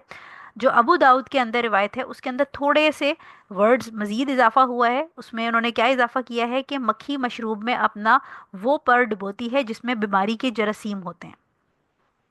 तो ये दोनों जो हदीस हैं, ये बुखारी और दाऊद में मौजूद हैं और सही हदीस हैं। और अबू हुरैरा रज़ी अल्लाह ताला अन्हो जो हैं उनके बारे में हम ऑलरेडी पढ़ चुके हैं, तो हम उनको दोबारा नहीं करेंगे। लेकिन आप लोग जब नोट्स बनाएं तो जो पुराने पढ़ भी चुके हैं हम सहाबा, उनके 2-3 पॉइंट्स आप लिखने में ज़रूर लिख लिया करें, ताकि आपके हाथ से निकलेंगे तो याद रहेंगे। सो हदीस क्या कह रही है? बचपन से हमने सुनी हुई है, आप सबने सुनी हुई होगी कि अगर मक्खी पानी में गिर जाए तो उसको फौरन निकाल के नहीं फेंकना आपने, उसको एक एक चमचे से या उंगली से, अगर गर्म मशरूब नहीं है तो उंगली से उसको एक डिप करें, उसको पुश करें अंदर। जैसे हम कंप्यूटर की पुश करते हैं उस तरह उसको अंदर पुश करें, और पुश करके फिर उसको जब वो बाहर दोबारा निकले तो फिर उसको निकाल के फेंक दें। ये हदीस हुजूर सल्लल्लाहु अलैहि वसल्लम ने बताई है। और जो अबू दाऊद के अंदर एडिशन है उसके अंदर मकसद ये है बताने का कि जो मक्खी है जब वो गिरती है किसी भी मशरूम में, तो उसकी कोशिश ये होती है कि उसके दो परों में से एक पर में बीमारी के जरासीम होते हैं और दूसरे पर में उसका एंटीडोट होता है, उसका ट्रीटमेंट होता है। सो कोशिश मक्खी की ये होती है, यानी मक्खी अपने डिफेंस मैकेनिज्म में ये करती है कि वो जब गिरती है तो शी ट्राइज इट्स बेस्ट कि वो अपना वो वाला पर पानी के अंदर या मशरूब के अंदर डिप करे जिसके अंदर जरासीम है। सो लिहाजा जब हुजूर सल्लल्लाहु अलैहि वसल्लम ने उसको कम्प्लीटली डिप करने की बात की, तो इसका मकसद ये है कि उसके दूसरे पर में जो एंटीडोट है, वो मशरूब के अंदर अगर कोई जरासीम गया है तो उसका एंटीडोट भी साथ चला जाएगा, and net result would be zero, दोनों कैंसिल हो जाएंगे। इससे ये पता चलता है इस हदीस से। अब अगेन वही बात कि ये मशरूब वाली जो है ये खाने वाले बाब में होना चाहिए थी, तो ये बाबुल मियाँ में क्या कर रही है? सो बाबुल मियाँ में वो ये कर रही है कि ये जो मक्खी है ये अगर आपके वज़ू के पानी में या गुसल के पानी में गिर जाए तो उससे आपका पानी नजिस नहीं होगा, यानी ये पाक रहेगा। और ये सेम रूलिंग अगर शहद की मक्खी गिर जाती है, मकड़ी गिर जाती है, तो आपकी इन चीज़ों से भी गिरने से कोई आपका जो वज़ू या गुसल का पानी है वो नापाक नहीं होगा। ऑल्दो के इसमें मशरूब की बात हुई है, मशरूब से मुराद ये कि ये आपका पीने के लिए भी डेंजरस नहीं होगा, लाइक पीने के लिए भी ये हलाल भी रहेगा। तो लेकिन ये कि जो स्पाइडर अगर गिर गई है तो ऑब्वियसली उसको आप डिप नहीं करेंगे इस तरह, क्योंकि हुक्म जो है वो मक्खी के लिए। लेकिन अगर मकड़ी गिर गई है या कोई और कीड़ा गिर गया है तो उससे आपका जो पानी है वो नजिस नहीं होगा। इसमें जो साइंटिफिक डेटा है, मेरी कोशिश ये होती है कि क्योंकि ऑब्वियसली मेरी फील्ड, मैं डॉक्टर हूँ, तो मेरी साइंस के ऊपर चीज़ें पढ़ना मेरे लिए आसान है, और फिर उनको कनेक्ट करना रिलीजन के साथ वो भी शायद अल्लाह ताला ने कोई आसानी उसके अंदर कर दी है। कोशिश मेरी ये होती है कि जहाँ पर हमें कोई साइंटिफिक डाटा मिल जाए, क्योंकि ऑब्वियसली आजकल नई जनरेशन जो है उसकी कोशिश ये होती है कि उसको चीज़ों की लॉजिक पता हो, वो हर चीज़ पे आपसे लॉजिक पूछते हैं। बीइंग अ मुस्लिम ऑब्वियसली हमारी पहली बात, तो जब आपसे कोई लॉजिक या मुझसे कोई पूछता है तो मेरा पहली बात ये होती है कि हम मुसलमान हैं, अगर अल्लाह और उसके रसूल ने कह दिया तो हमें लॉजिक की ज़रूरत नहीं है। बिकॉज़ जब हम सूरह बकरा स्टार्ट करते हैं कुरान की, जो जब हम जो पहली बड़ी सूरत है जब हम स्टार्ट करते हैं, तो अल्लाह ताला उसमें कहता है कि हिदायत है इसमें, इस किताब में उन लोगों के लिए जो ईमान लाए गैब पर। तो बहुत सारी चीज़ें हैं जो गैब हैं, यानी आप सोचें कि जो बैक्टीरिया है वो हमें नॉर्मली लिटरली इस वक्त नज़र नहीं आ रहा, तो हमारे लिए बैक्टीरिया भी गैब का की एक चीज़ है। हमें नहीं पता कि इस वक्त हमारे कमरे में कितने बैक्टीरियाज हैं, या हमें नहीं पता कि हमारे कमरे में कितने फरिश्ते बैठे हुए हैं, या हो सकता है जिन भी बैठे हुए हो। तो द पॉइंट इज दिस कि जो चीज़ हमें नज़र नहीं आ रही, जिस चीज़ का हमें इल्म नहीं है, वो गैब है। और जिस गैब की चीज़ के बारे में हमें अल्लाह और उसके रसूल ने बता दिया, तो बीइंग मुस्लिम्स हमारा पहला जो पॉइंट है हिदायत हासिल करने का, वो ये है कि हम गैब पे, यानी अल्लाह और उसके रसूल ने जो हमें बात बता दी उस पे हम बगैर क्या क्यों कैसे कब पूछे बगैर हम कहें कि हमने सुना और हमने मान लिया और हमने अतात की। बट स्टिल अगर हमें उसमें कोई साइंटिफिक डाटा मिल भी जाता है, तो ये हमारे लिए एक प्लस प्लस पॉइंट है, यानी हम इस्लाम को साइंस से प्रूव नहीं करेंगे। हाँ, लेकिन ये हम ज़रूर है कि हम साइंस वालों को ये बात कहते हैं, या मैं खुद भी डॉक्टर हूँ तो मैं ये बात कहती हूँ कि साइंस बेचारी जो है वो मोहताज है बहुत सारी चीज़ों की। बहुत दफ़ा ऐसा होता है कि साइंस एक आपको एक थ्योरी देती है और 10 साल बाद पता चलता है कि वो थ्योरी गलत थी, और उसके बिल्कुल ऑपोजिट एक नई थ्योरी आ जाती है। लेकिन इस्लाम की चीज़ें आहिस्ता आहिस्ता जैसे साइंस तरक्की कर रही है, बहुत दफ़ा ऐसा होता था कि सहाबाए कराम हैरान होकर पूछते थे हुजूर सल्लल्लाहु अलैहि वसल्लम, ये या रसूल अल्लाह ये कैसे होगा। लेकिन आज हम देखते हैं, जैसे जब हम दज्जाल वगैरह की जब बातें हम शुरू करते हैं कि अब आने वाले वक्त में ये है, और टेक्नोलॉजी को हम देखते हैं कि कैसी होती जा रही है, तो हमें लगता है कि यहाँ ये ऐसा हो सकता है। लेकिन सहाबाए कराम कहते थे ये कैसे होगा या रसूल अल्लाह, ये कैसे पॉसिबल है। सो बहुत सारी बातें नबी करीम सल्लल्लाहु अलैहि वसल्लम ने हमें वो सिखाई हैं जो, क्योंकि अभी हमारी साइंस की नॉलेज लिमिटेड है, इसलिए हमें नहीं पता। लेकिन बहुत सारी बातें ऐसी हैं जो नबी करीम सल्लल्लाहु अलैहि वसल्लम ने हमें 1400 साल पहले बताई थी। बट जब अब साइंस तरक्की कर रही है, तो साइंस उसके प्रूफ, हमें साइंस भी वही बात बता रही होती है, और फिर हम बहुत हमें रिग्रेट होना चाहिए आइडियली इस बात पे कि नबी ने जो हमें बात बताई हमें उस पर यकीन नहीं हुआ, लेकिन अगर साइंस उठ के वही बात करती है तो फिर हम वाह वाह करते हैं। लेकिन मैं आपको साइंस की पॉइंट इसलिए बता रही हूँ क्योंकि साइंटिफिक डेटा प्रूव करता है कि कुछ इंसेक्ट्स जिसमें मक्खियाँ शामिल हैं, ये ऐसे होते हैं जिनके बॉडी के ऊपर, इनकी जो स्केलेटन होता है यानी एक्सोस्केलेटन होता है इनका, उसके ऊपर मुख्तलिफ एंटी माइक्रोबियल पेप्टाइड्स होते हैं। एंटी माइक्रोबियल पेप्टाइड्स का मतलब ये कि छोटे जरासीमें से लड़ने के लिए एक प्रोटीन टाइप चीज़ें होती हैं इनके परों पर और इनके बॉडी के ऊपर, जो कि एक्चुअली इनको खुद भी बहुत सारी बीमारियों से बचाती हैं। ठीक है, यानी अल्लाह ताला ने ये जो उस एंटी माइक्रोबियल चीज़ें उसके ऊपर रखी हैं, वो मक्खी के लिए भी फ़ायदेमंद है। और मक्खी अगर हमारे खाने में मशरूम में गिर जाए और हम उसको फिर डिप करके निकालें, तो वो जो उसके नुकसान देने वाले जो जरासीम है, उसका ट्रीटमेंट या एंटीडोट उसके दूसरे पर में मौजूद है। और ये नबी करीम सल्लल्लाहु अलैहि वसल्लम ने हमें मोर देन 1400 ईयर्स पहले ये बात समझा दी है। ठीक है, तो ये हमें बात समझ आ गई कि इनके गिरने से हमारा वजू का पानी नजिस नहीं होगा। एक और इम्पॉर्टेंट इससे हमें बात ये पता चलती है, जो कि ऑब्वियसली इसमें से फिर हदीसों में से रूलिंग निकलती हैं, वो ये है कि इट इज़ परमिसिबल, यानी ये जायज़ है कि अगर कोई चीज़ हम जिससे एक्सपेक्ट कर रहे हो कि वो हमें नुकसान देगी तो उसको मारना जायज़ है। यानी अगर हम एक्सपेक्ट करें कि मक्खी के गिरने से हम उसकी बीमारियों के घेरे में आ सकते हैं और वो हमें बीमार कर सकती है हमारे खाने में मशरूम में गिरने से, तो हम उसको डिबो देंगे। जब हम उसको ऑब्वियसली डिबो देंगे तो वो मर जाएगी, और फिर हम उसको डिबो के निकाल के फेंक देंगे। इससे ये पता चलता है कि अगर इंसान को कहीं पर भी ऐसा शक हो रहा हो कि किसी जानवर या किसी भी चीज़ से उसको नुकसान पहुंच सकता है, तो इस नुकसान से बचने के लिए वो उस जानवर को मार सकता है। फॉर एग्जाम्पल, अगर शेर हमला कर दे तो ऑब्वियसली फिर आप उस वक्त एनिमल राइट्स नहीं देखेंगे, उस वक्त आप अपने ह्यूमन राइट्स देखेंगे कि आप बचेंगे तो फिर कोई राइट्स की बात होगी। तो ऐसी सिचुएशन में इवन सेल्फ डिफेंस में हमें पता है कि अगर खुदा ना खास्ता कोई इंसान भी हमला कर दे, तो सेल्फ डिफेंस में अगर वो गलती से मर जाता है, मर्डर हो जाता है उसका, तो वो मर्डर नहीं कहलाएगा, वो सेल्फ डिफेंस की बात हो जाएगी। तो ये अपने आप को सिक्योर करने के लिए जानवरों में इस हदीस से हमें ये पता चलता है कि अगर कोई आप चीज़ एक्सपेक्ट कर रहे हैं कि नुकसान होगा, तो उसको मानना जायज़ है। हदीस नंबर 12 हमारी ख़त्म हो गई। अब आ जाते हैं हम इस चैप्टर की अल्हम्दुलिल्लाह आखिरी हदीस पे। ये हदीस है जी, एक सेकेंड में इसका तर्जुमा निकाल लूँ जी। हदीस है हमारे पास हदीस नंबर 13। अब अबू वाकिद लैसी रज़ी अल्लाह ताला अन्हो, ये साहबी हैं। इनका नाम आप कम कम ही सुनेंगे, लेकिन इनको भी हम इनकी दो तीन क्वालिटीज़ हम याद कर लेंगे ताकि हमें याद रहे। वो रिवायत करते हैं कि रसूल सल्लल्लाहु अलैहि वसल्लम ने फरमाया, जिंदा जानवर में से जो कुछ काट लिया जाए वो मुर्दार है। ये इसे अबू दाऊद और तिर्मिज़ी ने रिवायत किया है, और ये अल्फाज तिर्मिज़ी के हैं, और तिर्मिज़ी ने इसे हसन इस हदीस को हसन करार दिया गया है। 3 लेवल्स होते हैं बेसिकली हदीस के ऑथेंटिसिटी के, सही, हसन और ज़ईफ। तो सही जो है वो उसके अंदर जो है वो बिल्कुल वो परफेक्ट होती है, उसकी चेन ऑफ नरे जो चेन होती है वो भी अच्छी होती है, और उसमें मतलब बहुत सारी चीज़ होती है। हसन जो है वो अथेंटिक की कैटेगरी ही होती है, लेकिन उसमें थोड़ी सी कमी होती है एज वर्सेस टू सही, लेकिन होती अथेंटिक ही है। तो जो तिर्मिज़ी हैं उन्होंने इसको हसन करार दिया है, यानी ये हदीस जो है वो हमारे पास दाऊद और तिर्मिज़ी में अवेलेबल है, और तिर्मिज़ी ने इसको हसन यानी ऑथेंटिक करार दिया गया है। हदीस जो है वो क्या बता रही है कि अगर कोई जानवर जो कि जिंदा है, अभी जीता जागता जानवर है, उसमें से अगर गोश्त काट लिया जाए तो वो जो गोश्त है वो हराम है, यानी वो मुर्दार के गोश्त जैसा होगा।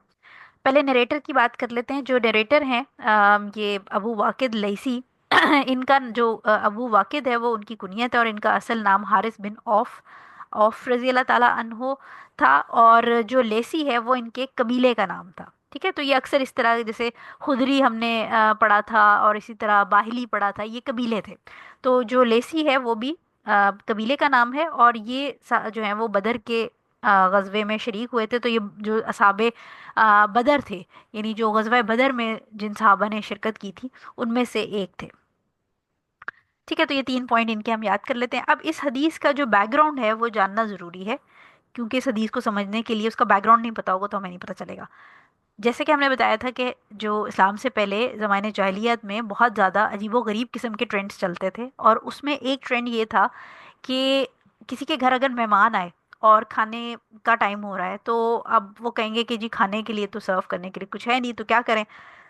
तो घर में कोई एक बंदा कहेगा कि अच्छा बाहर वो जो ऊंट बंधा हुआ है, वो ऊंट बंधा हुआ है, लाइक वो जिंदा है, अब आप जाएं और कबाब बनाने हैं, तो ऐसा करें उसकी टांग में से या उसकी कोहान में से 2 किलो गोश्त काट के ले आएं। ठीक है, सो ये वाली हरकत होती थी कि जानवर बेचारा खड़ा हुआ है, जिंदा है या बैठा हुआ है, मतलब ऑब्वियसली जिंदा है, और जिस वक्त गोश्त की जरूरत हो तो क्या करेंगे, जाके जितना गोश्त चाहिए वो उसकी रान में से या उसकी कमर में से या कहीं से भी जिंदा जानवर के अंदर से काट के निकाल लेंगे। और जानवर जो है वो बेचारा, ऑब्वियसली उस टाइम पे कौन से एनेस्थीसिया होते थे या क्या होता था, जानवर तड़पता रहता है, उसकी ज्यादा से ज्यादा मरहम पट्टी थोड़ी बहुत कर देते होंगे। वो भी आई हार्डली डाउट कि इस किस्म की कोई इतनी रहम वाली चीज़ थी, लेकिन बहरहाल चले लेट्स अज्यूम कि वो उसकी मरहम पट्टी कर दी, लेकिन जिंदा जानवर के ऊपर से गोश्त उतार लिया और काट के और उसको फिर वो पका के खा रहे हैं। तो ये एक प्रैक्टिस थी जानवरों को लेके, जो कि अगेन इस बाब में आपने ये भी नोट किया होगा कि बहुत सारी जगहों पे हमने एनिमल राइट्स की बात की है। तो अगेन ये जो हदीस है, क्योंकि मैं personally I am very fond of animals, मुझे जानवर बहुत पसंद हैं, तो मुझे वो हदीस बहुत ज़्यादा अपील करती हैं जो कि एनिमल राइट्स के बारे में बात करती हैं। उसकी रीज़न ये है कि इस्लाम वो वाहिद रिलीजन है जो इस कदर इंसानों से लेके जानवरों, परिंदों और हर तरह की मखलूक के ऊपर रहम की बात करता है। और स्टिल फिर भी हम ये देखते हैं कि दुनिया में हर जगह जो है वो मुसलमानों के ऊपर किस किस्म के आप सोचे ना कि इल्ज़ामात लग रहे होते हैं, और हमें किस किस तरह की हमें गलत किस्म के अलकाबात हमारे ऊपर डाले जा रहे होते हैं। हालांकि इस्लाम जो है वो रिलीजन है रहम का, रिलीजन है सलामती का। तो हुजूर सल्लल्लाहु अलैहि वसल्लम ने ये जो हदीस बेसिकली कही, ये प्राइमरीली इसका मकसद ये था कि जो जानवरों पे जुल्म हो रहा है, जो बेचारा एक जिंदा जानवर है और उसकी गोश्त काटा जा रहा है, उसको ख़त्म करने के लिए उन्होंने ये बात, ऑब्वियसली ये एक रूल था जो शरीयत के अंदर आया, ताकि जो मुसलमान हैं उनको ये बात समझ आ जाए कि ये जानवरों के साथ ज्यादती नहीं करनी। लिहाजा इस हुक्म के आने के बाद जो भी कोई अगर जिंदा जानवर में से गोश्त उतार के खाएगा, तो ये बिल्कुल ऐसे है जैसे उसने मुर्दार खाया, यानी उस जो गोश्त है उसको हराम करार दे दिया गया, वो मुर्दार के बराबर हो गया। लिहाजा इसको अगेन बाबुल मियाँ में डालने का क्या मकसद है, बाबुल मियाँ में डालने का इसको मकसद ये है कि ऐसा गोश्त, क्योंकि वो हराम है, वो मुर्दार के बराबर है, तो ऐसा गोश्त अगर आपके पानी में गिर जाए, जो कि एक्चुअली अब ऑब्वियसली ये प्रैक्टिस हमारे पास तो नहीं होती अब अल्हम्दुलिल्लाह मुसलमानों के अंदर, तो ये पुराने ज़माने की एक चीज़ है, लेकिन आपको पता इसलिए होनी चाहिए कि कभी खुदा ना खास्ता लाइफ में ऐसी कोई सिचुएशन आप देखें, या लेट्स अज्यूम के कोई जानवर है जिसका कोई ऑपरेशन हुआ, फॉर एग्जांपल किसी घोड़े को टक्कर लग गई या किसी गाय को टक्कर लग गई या किसी जानवर को टक्कर लग गई, और उसके बाद उसकी टांग काटनी पड़ी। तो अब वो जानवर जिंदा है, लेकिन उसका जो उसकी जो टांग काट के उतारी है वो अगर पानी में गिर जाए, तो वो पानी जो है वो उसको हम फिर वही 3 उसकी क्वालिटीज देखेंगे कि वो क्योंकि नजिस चीज उसके अंदर गिर गई है, ठीक है। ऑल्दो कि बहुत हाइपोथेटिकल सी सिचुएशन है, लेकिन क्योंकि हदीस को अंडरस्टैंड करना ज़रूरी है, इसलिए मैंने आपको ये एक अजीब सी सिचुएशन क्रिएट करके बताई है। इससे हदीस से हमें पता चलता है कि जानवरों पे जुल्म करना हराम है। इस किस्म की कोई भी प्रैक्टिस जो है, वो जो किसी भी जानदार को इस तरह जुल्म का निशाना बनाए सिर्फ अपनी पेट, मतलब आप सोचे ना एक लग्जरी के लिए। तो आपको अगर खाना है तो आप ऊँट ज़िबा कर लें, पूरा ज़िबा कर लें और खाएं, लेकिन इस तरह जिंदा जानदार के साथ जुल्म नहीं करना। और ये भी आपको समझ आ गई कि ये अगर किसी पानी में गिर जाए तो फिर इसको हम नजिस के तौर पे ट्रीट करेंगे। मुझे उम्मीद है कि आपको ये, देखें हम हमारे पास ये आखिरी हदीस थी, 13 नंबर हदीस थी, और मुझे उम्मीद है कि आप लोगों को ये चीज़ें समझ आई होंगी। थोड़ी सी अभी मेरे पास क्योंकि कुछ 8-9 मिनट हैं, क्विकली मैं आपको एक चीज़ समझाना चाहती हूँ, जो कि मैंने सोच के रखा था अगर मेरे पास टाइम बचा तो मैं आपको बताऊंगी। वो ये है कि जो बहुत सारे लोग कंफ्यूज होते हैं, इमाम मालिक, इमाम शाफी, इमाम अहमद इब्न हम्बल और इमाम अबू हनीफा रहीमुल्लाह अजमाइन जो हैं, ये इनके आपस के जो केमिस्ट्री है, केमिस्ट्री से मुराद मेरी ये कि ये मतलब खिचड़ी है क्या एग्जैक्टली exactly? क्यों डिफरेंस ऑफ ओपिनियन है और क्या है।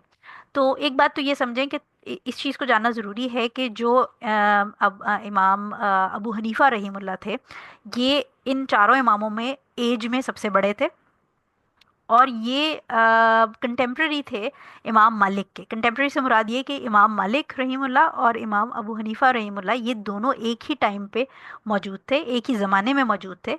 और इमाम मालिक जो थे वो मदीना में रहते थे, और वो मदीना के वहीं पर बॉर्न एंड ब्रॉट अप थे। और जो अबू हनीफा थे वो इस साइड पे, जो आपकी कूफे और बगदाद वाली साइड है, यहाँ पर होते थे। सो ये दोनों जो हैं, ये इमाम ये बड़े टॉप ऑफ द लाइन उस वक्त के इमाम थे, और अपने अपने टाइम के फ़कीह जिसको कहते हैं, यानी फ़िका जो है उसकी इनको बड़ी ग्रिप थी। जो इमाम शाफी रहीमुल्लाह थे, वो इमाम मालिक के स्टूडेंट थे। ठीक है, उन्होंने पहले इमाम मालिक से पढ़ा, और फिर उनसे पढ़ने के बाद वो इस बगदाद कूफे वाली साइड पे आए। लेकिन उस टाइम तक अबू हनीफा रहीमुल्लाह जो हैं उनका इंतकाल हो चुका था। तो शेबानी या शेबी, मुझे थोड़ा सा नाम मिक्स हो रहा है, ये अबू हनीफा के स्टूडेंट थे, जिनके साथ फिर उन्होंने इमाम अबू जो इमाम शाफी थे, उन्होंने कुछ डिबेट्स की और उनकी डिस्कशंस वगैरह होती नहीं। और फिर उसके बाद वो फाइनली इजिप्ट वाली साइड पे जाके सेटल हो गए इमाम शाफी। जो इमाम अहमद इब्न हम्बल रहीमुल्लाह थे, वो इमाम शाफी के स्टूडेंट थे। ठीक है। तो ये ऐसा ना समझें कि ये कोई इनकी कोई आपस में लड़ाइयाँ चल रही हैं, या ये कोई बहुत एक दूसरे से मुंह दूसरी साइड पे करके और डिबेट्स करते होंगे, और जैसे हम आजकल देखते हैं कि लोग जो है वो बदतमीज़ी पे उतर आते हैं, या वो उनको लगता है कि ये मेरा दुश्मन हो गया। ऐसा कुछ नहीं था, ये सारे आपस में सम हाउ कनेक्टेड थे। सम हाउ कनेक्टेड से मुराद ये कि जैसे इमाम शाफी पहले इमाम मलिक से पढ़े, और उसके बाद फिर वो इधर से कूफे बगदाद वगैरह वाली साइड से भी उन्होंने नॉलेज जमा की, और उसके बाद वो इजिप्ट सेटल हुए। और जो इमाम अहमद इब्न हम्बल थे वो इमाम शाफी के स्टूडेंट थे। और फिर जो इमाम बुखारी थे, वो इमाम अहमद इब्न हम्बल के डायरेक्टली, मैं ये नहीं कहूँगी कि स्टूडेंट थे, लेकिन उन्होंने इमाम अहमद इब्न हम्बल की बहुत सारी जो रूलिंग्स थी, या बहुत सारा उनका काम था, उससे फ़ायदा उठाया। और इमाम बुखारी वो थे जिन्होंने सही बुखारी कंपाइल की। सो ये जो लोग हैं, ये बताने का मकसद ये है कि ये सारे लोग जो हैं, ये सारे इमाम जो हैं जिनकी हम रूलिंग्स पढ़ते हैं, और फिर इन इमामों की को फॉलो करके लोगों में बकायदा फ़िरका वारियत आ जाती है, तो ये समझें कि ये इमाम आपस में कोई फ़िरका नहीं थे। इनकी अच्छी एक दूसरे को लेके बाइज़्ज़त तरीके से अंडरस्टैंडिंग थी। लिहाजा अगर कोई डिफरेंस ऑफ ओपिनियन है भी, कोई मतलब ब्लाइंड फॉलोइंग नहीं होनी चाहिए कि अगर आप कहें कि मैं शाफ़ी हूँ, या मैं हम्बली हूँ, या मैं मालिकी हूँ, या हनफी हूँ, तो मैं आंखें बंद करके इमाम अबू हनीफा के पीछे चलता रहूंगा, या इमाम मालिक के पीछे चलता रहूंगा, या बाकी दोनों इमामों के पीछे। ये बात समझें कि हमारे इमाम नबी करीम सल्लल्लाहु अलैहि वसल्लम है। डिफरेंस ऑफ ओपिनियन जो उल्मा के राय के बीच में डिफरेंस है, उसको एहतराम करें, उसके ऊपर लड़ाइयाँ नहीं करनी, उसके ऊपर एक दूसरे से मुंह फेर के कतई ताल्लुक ही नहीं करनी। एक अच्छा स्टूडेंट ऑफ नॉलेज जो है वो पढ़ता है, इल्म को हासिल करता है, और अगर कोई डिफरेंस ऑफ ओपिनियन हो तो उसको वो लड़ाई झगड़े में नहीं पड़ेगा, बड़ी तमीज़ के साथ एड्रेस करेगा। दो पढ़े लिखे स्टूडेंट ऑफ नॉलेज जब आपस में बात करते हैं तो उनमें से किसी की आवाज़ ऊंची नहीं होती, वो बड़े तमीज़ और तहम्मुल मिजाजी के साथ आपस में बात करते हैं। और दोनों में हो सकता है कि दोनों के पास ही दलील जो है वो बड़ी स्ट्रांग हो, और हो सकता है कि उनमें से कोई एक दूसरे को कन्विंस कर ले। तो लिहाजा जैसे कल हम वो जो डॉग की सलाइवा वाली बात पे बात कर रहे थे, तो ऑब्वियसली मेरे अपने टीचर्स जो हैं उनके बीच में भी डिफरेंस ऑफ ओपिनियन है। बट जो मुझे सही लगा वो मैंने उसको रिसर्च किया, मैंने उसको अच्छी तरह पढ़ा, और फिर मैं अपने टीचर्स में से जो दो ग्रुप बने थे उसमें से एक ग्रुप के साथ अटैच हो गई। तो इस तरह ये समझाने का मकसद आपको सिर्फ ये था कि जैसे जैसे हम आगे बढ़ेंगे कुछ जगहों पे आपको बड़े स्ट्रॉन्ग डिफरेंस ऑफ ओपिनियन नजर आएंगे। और जब आप लोगों को बताने लगेंगे, लोगों से बात करेंगे, तो ऐसा हो सकता है कि आपको बहुत सारे ओपिनियंस या बहुत सारे स्ट्रांग ओपिनियंस सुनने को मिले कि तुम गलत बात कर रही हो या तुम ये ऐसे नहीं है। तो आपने तअम्मुल मिजाजी के साथ उसको हैंडल करना है। और मकसद स्टूडेंट ऑफ नॉलेज का कभी भी डिबेट करना, लड़ाई करना नहीं होता। उसका मकसद ये है कि मैं सच को जानूं, मैं सच की तलाश करूं, और जहां मुझे सच मिलेगा मैं उस सच के साथ स्टैंड करूंगी या करूंगा, चाहे वो मेरे अपने टीचर के अगेंस्ट ही क्यों ना जा रहा हो। ठीक है, तो हम सब ने, मैंने अपने टीचर्स से चीज़ें सीखी, आप मुझसे सीख रहे हैं। ऑब्वियसली मैं आप के लिए उतनी बड़ी टीचर नहीं हूँ, इंशाल्लाह अल्लाह ताला हम सबको आगे बड़े से बड़े मुख्तलिफ शेखों से पढ़ने की और सही जो स्कॉलर्स हैं उनसे पढ़ने की तौफीक अता करे। लेकिन जो डिफरेंस ऑफ ओपिनियन है वो एग्जिस्ट करता है, और उसको आपने एक्नॉलेज करना है, और उसके ऊपर लड़ाई झगड़े नहीं करने। सो ये एक छोटी सी पीस ऑफ एडवाइस थी जो मैं देना चाहती थी आप सबको। उम्मीद है आज की क्लास आपको समझ आई होगी, इंजॉय की होगी आपने। अल्हम्दुलिल्लाह हमारा फर्स्ट चैप्टर ख़त्म हो गया है। अभी हमारा जो बेसिकली जो बड़ी जो हमारी बुक है किताबुत तहारा ही चल रही है, उसका हमने पहला चैप्टर ख़त्म किया है। इंशाल्लाह अगले वीकेंड पे हम जो बाबुल आनिया है वो शुरू करेंगे। आनिया जो है वो बर्तनों की जमा है, प्लूरल है, यूटेंसिल्स को कहते हैं, वेसल्स को कहते हैं। वो हम शुरू करेंगे, और उसके अंदर फिर हम सारी, उसके अंदर थोड़ा है, वो छोटा बाब है, जल्दी इंशाल्लाह ख़त्म हो जाएगा। उसके अंदर फिर हम पढ़ेंगे कि किस किस तरह के बर्तन जो हैं उसके अंदर आप ये वज़ू गुसल का, क्योंकि तहारत की बात हो रही है तो प्राइमरीली ये वज़ू गुसल के पानी से रिलेटेड ही चीज़ें हैं। कौन से बर्तनों में आप पानी स्टोर कर सकते हैं, कौन से बर्तनों में खा सकते हैं, सोने के बर्तनों के बारे में क्या हुक्म है, चांदी के बर्तनों के बारे में क्या हुक्म है, वो सब इंशाल्लाह हम बाबुलानिया में पढ़ेंगे। तो तब तक आप लोग अगले हफ्ते तक अपना ख्याल रखिएगा। जो स्टूडेंट्स ने आज ज्वाइन किया है वो प्लीज़ पिछली पुरानी तीनों घंटे घंटे की तकरीबन वो हैं रिकॉर्डिंग, उनको सुन लें। नोट्स ज़रूर बनाएं, वरना एंड में आप सब भूल जाएंगे, आपको कुछ याद नहीं रहेगा। और आगे लोगों को पढ़ाएं, ताकि जब आप पढ़ा लेंगे तो फिर आपको चीज़ें रट जाएंगी। ठीक है, तो अपना ख्याल रखिएगा। क्लास को वाइंड अप करते हैं, टाइम पूरा हो गया अल्हम्दुलिल्लाह हमारा। सुब्हानकल्लाहुम्मा व बिहम्दिका अशहदु अल्ला इलाहा इल्ला अंता अस्तगफिरुका व अतूबु इलैक। जज़ाकल्लाह फॉर अटेंडिंग। अस्सलामु अलैकुम व रहमतुल्लाहि व बरकातुहू।